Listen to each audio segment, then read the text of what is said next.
¿Qué pasó ayer en la Organización de Estados Americanos?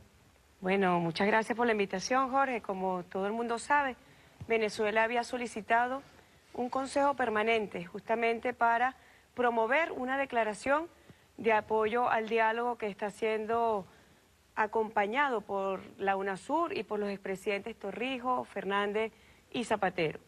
Bueno, lo que vimos ayer fue nuevamente una expresión de apoyo a la democracia constitucional de Venezuela, de respaldo al Estado de Derecho en Venezuela, a la convivencia pacífica. Fue una declaración realmente que derrota las intenciones y las pretensiones de injerencismo, de intervencionismo, y una pretensión de intervencionismo simplemente para apoyar un sector violento de la oposición venezolana. Y fue unánime o casi unánime, exceptuando que sea una voz disonante fue de una Paraguay. declaración apoyada por consenso. El diálogo que fue iniciado por el presidente Maduro y, como tú sabes bien, invitó a estos expresidentes y a la UNASUR, bueno, cuenta con el apoyo de la región entera, porque nadie puede pretender un sistema que propicie la violencia en Venezuela. Creo que ayer el mundo entero, además, hoy hemos tenido manifestaciones también de respaldo a esta decisión por consenso en la OEA. El mundo entero pretende la solución pacífica para Venezuela. Solamente aquellos sectores que están empeñados de la derecha mundial, las posiciones extremas, que pretenden en connivencia con los factores locales una salida de violencia para derrocar al gobierno constitucional de Venezuela, pueden estar en contra del diálogo. Notamos una ausencia curiosa, ¿no? El que aquí en este programa hemos apoyando una frase que le escuchamos al embajador Roy Chatterton, al menordomo de la Organización de Estados Americanos, el señor Luis Almagro, no asistió a la reunión es usual que el secretario general no esté en este tipo de reuniones. No, él debe estar presente en el Consejo Permanente, pero creo que él ya de inicio se sentía derrotado, como en efecto lo fue. Las pretensiones de Almagro, ayer nosotros demostramos cómo en un año de ejercicio en la Secretaría General de esta organización, bueno, ha mantenido una campaña de acoso, de hostigación, de agresión en contra de Venezuela, en contra del gobierno de su presidente y del pueblo de Venezuela. El informe que presentó ese señor sobre Venezuela es una vergüenza. Ya poco a poco nosotros iremos demostrando las barbaridades que están contenidas en ese informe, la falta de rigurosidad de todo tipo, científica, administrativa. Es una barbaridad lo que este señor pretende hacer con el único fin, que es justificar el chantaje violento de la oposición en Venezuela. No hay otro fin. Nosotros sabemos y lo demostramos además que este señor pues trabaja directamente para los fines de la oposición violenta en Venezuela. No tiene otro tipo de explicación porque la violación que él hace de sus funciones que están contempladas en la Carta de la OEA son completamente desmeritadas con su actuación. ¿Puede el secretario general convocar o solicitar activar la Carta Democrática contra un país? A él debería darle vergüenza cuando ayer representantes permanentes ante esta organización de los Estados miembros incluso le señalaron que se habían enterado de la existencia de este informe porque lo habían bajado de las redes sociales. Yo vi al representante de Dominica decir que ni siquiera había presentado el informe. Que ni siquiera, él no puede hacer nada que no sea presentado a los Estados miembros. Ahí él mismo se está desvirtuando en su papel y deja muy en evidencia que está parcializado por el sector de la oposición venezolana.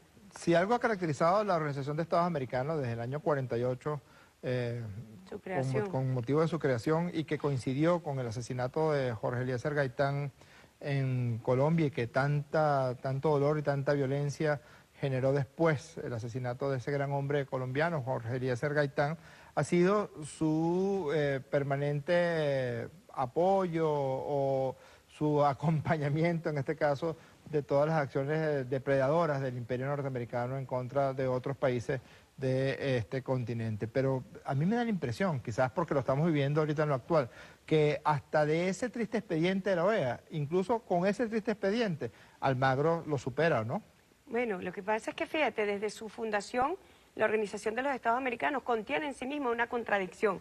Lo que tú dices, el predominio de la visión imperial, el predominio del Estado hegemón que pretende hegemonizar las relaciones en nuestro continente y una oleada conforme al derecho, en este caso al derecho hemisférico, al derecho interamericano, que pretende justamente limitar, conforme a los principios y propósitos de la Carta de las Naciones Unidas, la actuación comedida de todos los estados de la región. En última instancia, promocionar la democracia en la región, proteger la democracia, incluso promocionar el desarrollo sostenible, la garantía de la paz. Pero en efecto, la historia de esta organización está marcada por la visión imperialista de los Estados Unidos. Cuando uno ve el presupuesto de esta organización, por ejemplo, el 60 y pico % es mantenido por los Estados Unidos. Le sale muy barato a los Estados Unidos mantener su área de influencia. Creo que no alcanza ni siquiera los 60 millones de dólares al año. Es barato para lo que podría hacer con este dinero. En vez de intervenir a los países, podría dedicarlo a la promoción de la cooperación con los estados de nuestra región. Sin embargo, son esas visiones. Nosotros decimos que la expansión imperialista de los Estados Unidos demuestra en sí mismo el fracaso del derecho interamericano por contener esa expansión hegemónica, por contener esas pretensiones intervencionistas que en última instancia violentan el derecho que debe regular a los estados soberanos. ¿Puede un diputado o un senador de los Estados Unidos de Norteamérica representar al presidente de los Estados Unidos sin su autorización ante la Organización de Estados Americanos? No, fíjate, las relaciones internacionales... Yo podría ir y pedir un derecho de palabra y Almagro me lo daría. Las relaciones internacionales, conforme al derecho internacional público, contempla que es potestad de los gobiernos. En este caso, él sería la persona designada por el jefe de Estado, por el jefe de gobierno, quien corresponde en la actualidad y en este momento al presidente de la República, Nicolás Maduro Moro.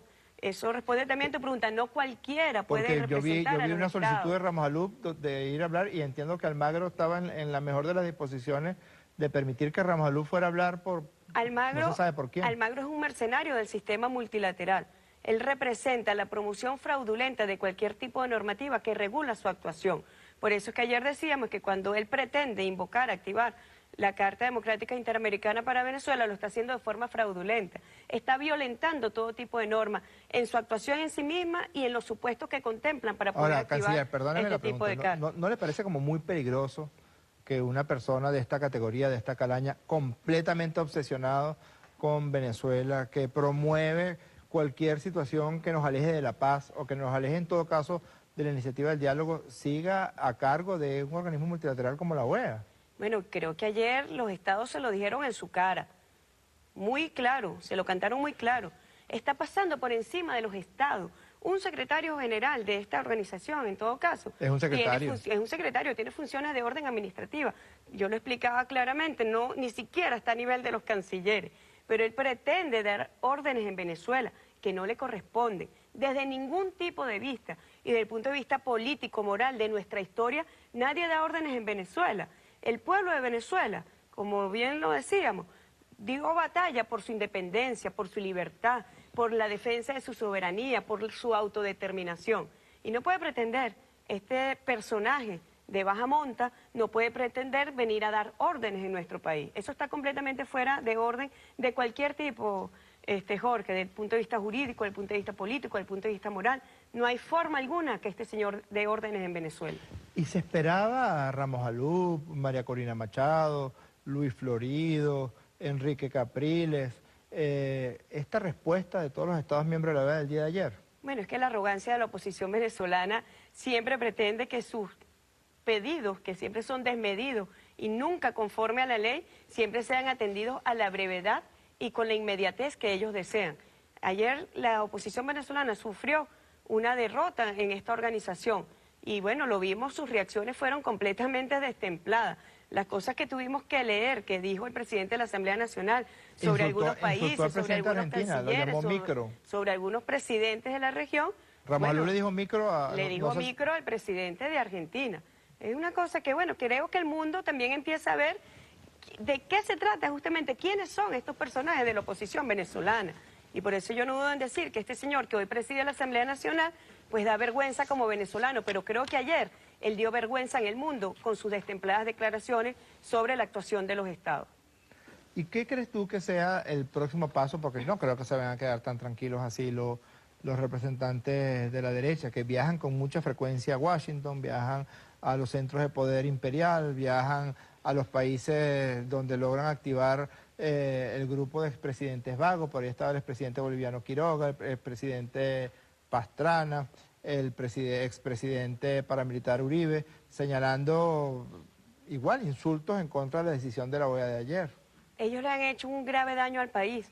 Y yo recuerdo que en el año 2002 paralizaron la industria petrolera, dejaron sin presupuesto y sin ingresos a Venezuela. Y lo que ellos han venido haciendo estos 2 últimos años es de una gravedad, como si hubiese parado la industria petrolera durante un año, 2 años, porque han desatado una campaña por el mundo entero contra Venezuela, han mal colocado a Venezuela, han creado una situación de desprestigio a Venezuela que tiene consecuencias económicas, que tiene consecuencias financieras. Todo esto lo han hecho en compañía de las transnacionales de la comunicación, como tú bien sabes, de esa derecha mundial que ha activado todo un entramado diplomático, un entramado político, un entramado financiero y mediático para perjudicar a Venezuela. Si nosotros nos ponemos a contabilizar lo que ha costado el cerco y el embargo financiero contra Venezuela, lo que ha costado esta situación de guerra económica contra el pueblo de Venezuela, bueno, la oposición venezolana tiene una responsabilidad y en algún momento de la historia de nuestro país tendrán que darle la cara y tendrán que responder por esta acción gravísima de irresponsabilidad frente a la historia de Venezuela. ¿Tú crees que Almagro se va a quedar con esa? ¿Tú crees que no va a intentar nuevamente por otra vía tratar de activar esa acción agresiva contra Venezuela? Pero es que él tiene que seguir intentándolo porque para eso le pagan. Él es un nominado para atentar contra Venezuela. ¿Qué es lo próximo que puede hacer él? Él insiste con convocar un consejo permanente para activar, supuestamente, la Carta Democrática Interamericana, pero ayer lo decíamos. Esta carta se activa cuando hay ruptura del orden constitucional. ¿Qué es lo que están promoviendo más bien? ¿Qué es lo que pretende? Pero se activa justamente para proteger a los gobiernos constitucionales, legítimos, para proteger al gobierno del presidente Nicolás Maduro, justamente, que está siendo víctima de las agresiones de esta oposición para la cual él trabaja.